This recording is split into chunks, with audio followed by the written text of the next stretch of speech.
only about 15% of the colony was built. There were plenty of opportunities were there in Middle East. I always wanted to be an entrepreneur.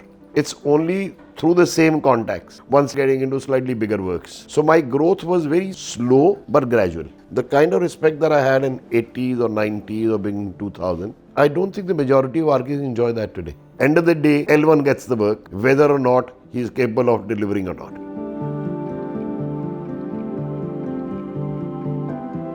I'm Arun Bij from Design Plus, which started in 1981. My association with the profession is a little different than normally one would find. When I was about 4 years old, family moved into a colony, which is where the dad got a government accommodation. And eventually when I left it, you can say when we moved in there, only about 15% of the colony was built. The rest, everything was being built over the next 15 years, 20 years. So while growing up, I was only seeing construction all around me. Whether it was houses or schools or commercial centers or health center or temple, gurudwara, everything was being built. So nobody had to tell me about this profession.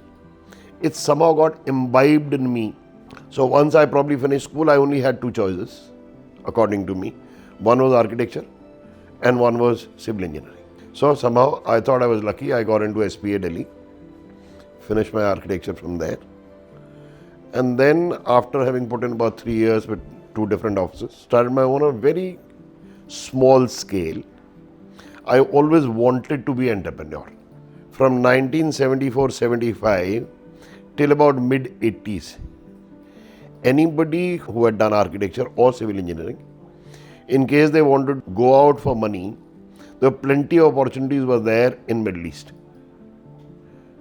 After the oil exploration happened there, which was mid-70s, the development started in the entire Middle East, and anybody and everybody could find a job. And they were rather lucrative jobs compared to what we were getting in India. Right? But the idea was, in case I wanted to be own, in case I leave these shores for 3 years, 5 years or 10 years, so whatever contact I had, I'll probably lose that. I might as well be here. Early 80s, there were a lot of land being allotted by DDA to different cooperative societies, Trans-Yamuna. So there, we somehow got into majorly 2 housing societies and otherwise broke into 2 or 3 more. And what are the houses that I was doing? They varied from 125 square yard to maybe 300 square yard. So initial contacts were only with the people for whom we had done houses. And it was always word of mouth. From a smaller house, you're doing a bigger house. You done a house for somebody who was happy with, you do his office, or you do his friend's office, or you do a small factory. It was always like that. So my growth was very slow but gradual. It's only through the same contacts, once getting into slightly bigger works. But they were again few and far between. You get a housing, you do a small housing, then another housing for him, then back to a small commercial office. It was always like that. The economic bubble burst in 2008. So small scale builders or small industrialists that one was working with, somehow the work stopped.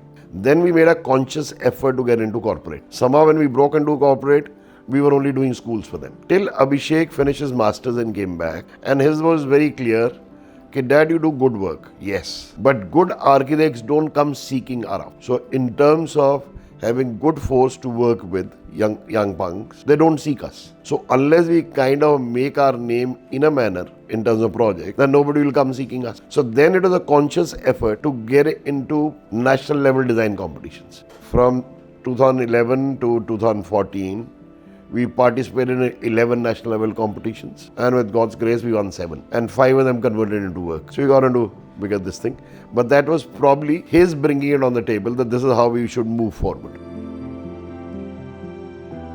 I think our professions changed. The kind of respect that I had in 80s or 90s or being 2000, I don't think the majority of architects enjoy that today. Somehow the profession has been taken over by either builders or financiers. Whether or not they understand the profession, somehow they have figured out that this is what they'll be able to sell in the market, and financier, this is what he'll be able to make money out of.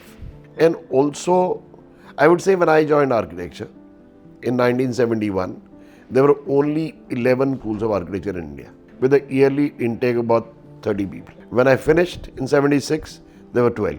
Today I'm not sure whether 300 or 400 or 500, I don't even know.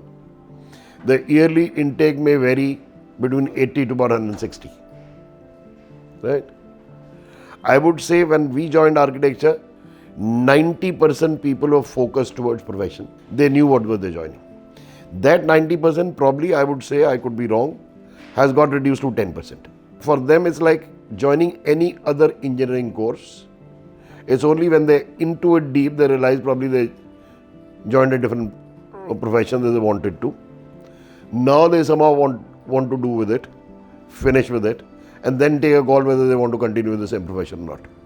And because there's mass exodus happening all over, people not necessarily passionate about the profession has also led to cutthroat competition in terms of quoting of fees. Again, because it's being controlled by builders or financiers, or now to a certain extent PSUs. End of the day, L1 gets the work, whether or not he is capable of delivering or not. But when I talk about myself, or you talk about people of my age, you'll find them more focused into building construction techniques, and they're more thorough about building construction. I think to some extent our training was like that.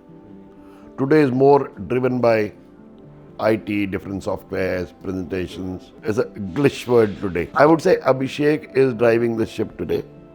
I'm more his consultant. Whenever he needs me around, whenever he needs a grey head to be around, yes. I come to office every day and sit there. The moment somebody seeks any advice, or I need to look after something which is getting out of office, oversee that.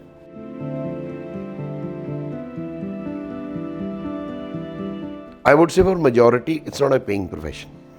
Let's be, the people who have done the same engineering by having spent the same amount of time in different engineering colleges, on an average, they are making more money than architects, right? Whether they're being employed or they're doing themselves, they're making more money than this. I guess this is one of those professions, unless you are passionate about your profession. See, there is a book that was there in college, which says doctor's mistake can be buried. Architect's mistake will be there for all times to come to remind you what the hell have you done in this place. So I guess you got to be a little more responsible towards what you do. So unless you're passionate about profession, right, you can't possibly get that feeling towards what you're building.